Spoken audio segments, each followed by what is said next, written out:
why IMU is Lili and why it makes so much sense in the story. We go to the empty throne where Cobra and the Gorosei are. Cobra asked the Gorosei about 800 years ago when 20 different monarchs came together and lived as celestial dragons. Each of them placed a sword around the empty throne, 19 out of 20 of them. At the same time, the new royal families were handpicked to rule the nations. In order to ensure the smooth transition, all references mentioning the previous dynasty were removed from each of the founders' respective home countries, with the exception of Alabasta. The sole exception, the princess from Alabasta, the monarch at the time, was Queen Lili of the House Nefertari. While her name was immortalized as one of the 20 founders, she didn't stay to become a celestial dragon. Instead, she was supposed to return to Alabasta to continue her reign, Cobra said.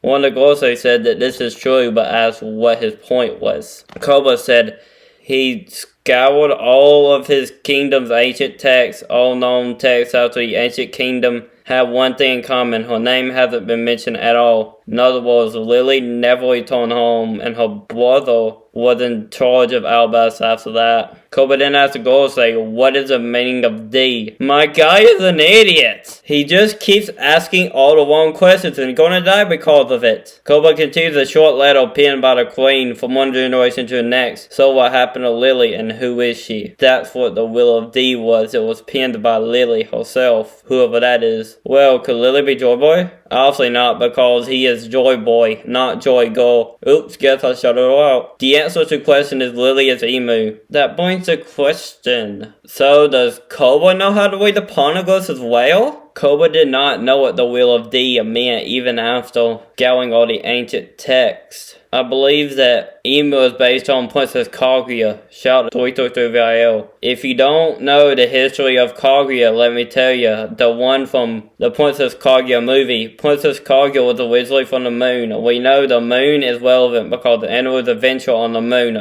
finding an ancient city there.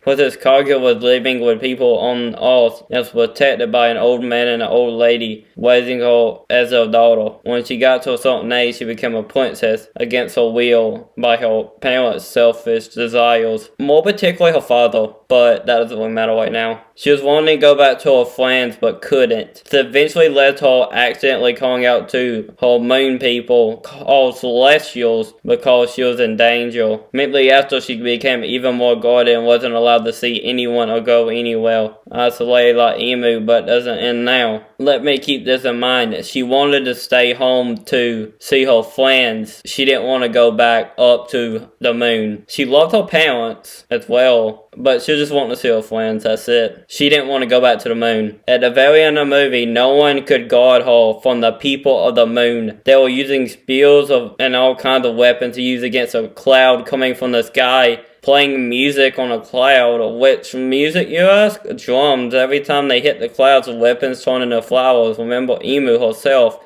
Fourth introduction was touching flowers. I believe this weapon is going to be the ancient weapon Uranus in the story. So it might very well be IMU's Delphoid ability, or she might just have control over Uranus. The Celestials ended up getting Kaguya and controlled her to the point where she couldn't go back to her people and abandoned those she grew up with and returned home to the moon. In One Piece, I believe that the reason Lili was captured to return to her people by force. She knows secrets about Joy Boy, which ultimately led to Joy Boy's destruction. Lili IMU, however, was hypnotized by the Gorosei, and her personality changed to become secretive and to go against Joy Boy. Just like how Django hypnotized Captain Morgan to believe that he captured Kuro, and the hypnosis made Captain Morgan arrogant and he wanted people to worship him, thinking he was deserved to be worshipped, just like how IMU is being worshipped by the Gorosei.